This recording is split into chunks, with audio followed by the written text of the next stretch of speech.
I've grown up watching Kobe since I was a child, and he's strong, and he has a strong character, and he's an amazing person. I just know it by my heart. I've always followed Kobe, and I hope his family is hope they get through this. Yeah, you talk about his family, but what about the family gathered here today? I mean, you guys all feel, at least everybody's been expressing to me, you feel like a part of a family. Honestly, for me, it's been amazing to see how much love and unity we have in the city, because we were all crying in the memorial over there on the other side, and people were comforting each other by just being there and being present and being silent and just crying together, and it was amazing. And the chants today, it's like people are paying respect with moments of silence, but also you hear chants of MVP, you hear chants of Kobe, chants of 24, 8, 81. Honestly, live forever here in LA, and it's amazing to be here to feel that love and all that life that's here today. Well said. Thank you. We do talk about the fans gathering down here. This isn't an actual sanctioned event. It's not as if the people from LA Live or Staples Center, AEG, are wanting people to come down here to memorialize him. Of course, I've spoken to some contacts within Staples Center. They say they will, of course, have some sort of tribute to Kobe. Nothing planned just yet. They're not exactly encouraging people to come down here, but for the people who are down here, it is a peaceful environment. Everyone's showing respect for Kobe Bryant. Tutorial how to be a thanks so much, and since you're outside, you're not able to know what is going on in the ceremony, but the tribute not that patched, did happen at the start of the Grammys was Ryan Seacrest is the host, and he apparently dedicated the first 3 minutes of the show to talk about Kobe, but this tragedy overshadowing music's biggest night, for sure, putting a somber tone on the evening. Right now, we want to go to David Pingalore, who's in El Segundo, where the Lakers have their practice facility. And I'm still in shock, and I imagine you feel that way too. Yes, there are certainly a number of people, obviously by the hundreds, that are in shock, and they continue to gather here. I came here a few moments ago, about an hour or so ago, and the Lakers have opened up their practice facility parking lot where you could go pay your respects to Kobe Bryant. They have a memorial that has been built, and they have been coming in pretty much constantly for over the last hour and a half. Security is letting a certain number of people in at a certain number of times, but I did catch up with some of the fans remembering Kobe Bryant.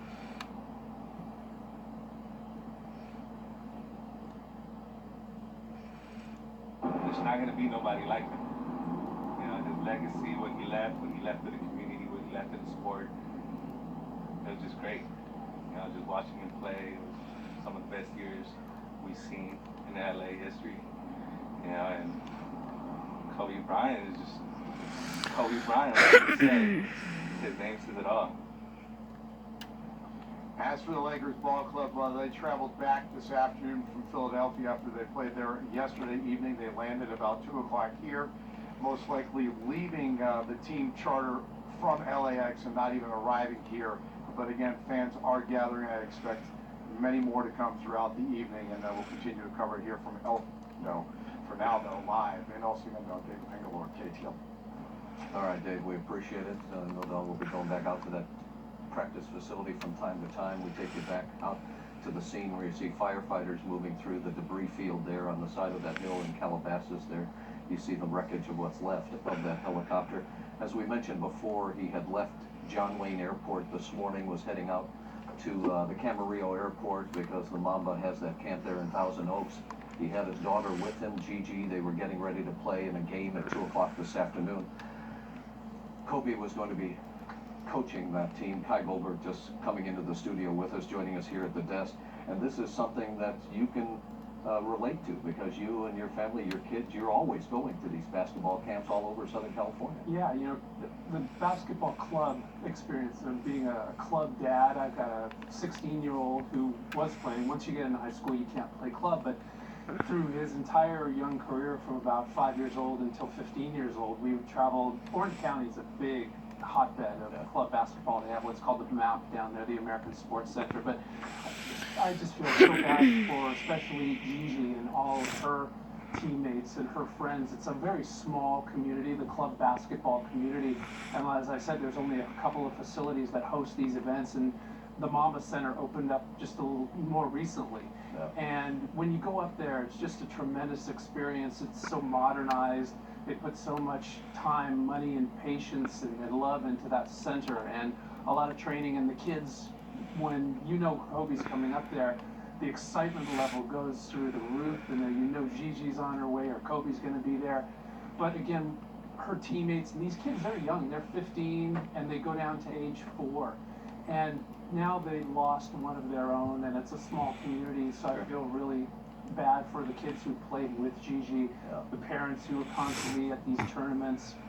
And today, you know, I'm sure they were looking forward to seeing Kobe up there, and I'm sure Kobe was probably excited to get up to Thousand Oaks and to get Gigi to the game, and I'm sure he was gonna do a little bit of business maybe before the game started. So my heart goes out to her and her teammates and all the kids who knew her so well and played with her for many years. Yeah, we're talking about 12 and 13-year-old kids trying to comprehend what has transpired here. As adults, many of us are struggling to keep it together today, just watching as things unfold here. Yeah. How did your sons react? I mean, I have a 9-year-old who loves basketball and Kobe, and he's obviously sad. Your kids are a little older. It was shocking. They got a call from their cousin who lives in Montana, so they're on social media, and they were on whatever websites that they were on, and my young nephew Max called us, called my son Jake, and called my younger son Marley and said something happened to Kobe. And I could hear my sons, they were out actually in the driveway shooting baskets. They were playing basketball this morning. And they said, no, it's impossible. And my young son Marley came upstairs to my bedroom and he said, Dad, and it's one of those things, and I'm sure you'll all agree with me, you knew where you were on 9/11. I'll never forget where I was this morning when, unfortunately, Kobe and Gigi lost their lives. I was in the bathroom and I had goosebumps. I said, first of all, wait a minute, that's impossible. He's only 41 years old. How could he have lost his life? And then you learn it was in a helicopter accident, and it sort of hits you like a ton of bricks. Oh no, and this can't be happening. And this is not the way my hero, Kobe, he's all of our heroes. He's a guy who, he just signifies the best of the best in basketball in the city in particular, and being a Los Angelino, it breaks your heart. It just breaks your heart. And I'm so sad, and I know everybody throughout the entire community. I took the 101 from Encino to get here to Hollywood, and there's so many people along the overpasses throughout Woodland Hills, Tarzana, Encino. They're holding up Kobe jerseys and they're waving, and people are on the 101 going east and west, and they're honking their horns. And unfortunately, there's a lot of police and sheriff's escorts that are going up there as well. So it's one of those things where you can feel it in the air. Something really bad happened, and now there's a tremendous sadness going on in this community. Yeah, Glenn Walker, you've got boys that grew up only knowing Kobe as one of the big Lakers. Well, I mean, they saw him winning. 5 titles, like I said. That makes him the most iconic and greatest Laker of all, because he won 5 championships, which was more than anybody. And it was just a fantastic career. And they, of all the teams when they were growing up, that was the team. That was the team. You're free to do what you want. Unfortunately, I got stuck. I gotta get kids! Ah, you could just jump off if you want. Ah, who cares?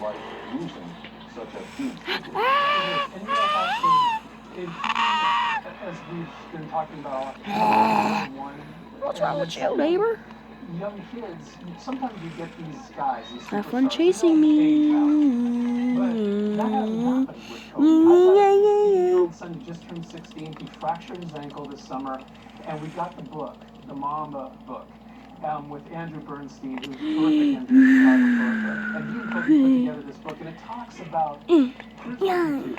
You set little goals. If you ever get hurt and you can't play the game, you set. There you go. Out, you shoot a couple baskets. Yeah, who cares? You sit down You're on Act 3 now.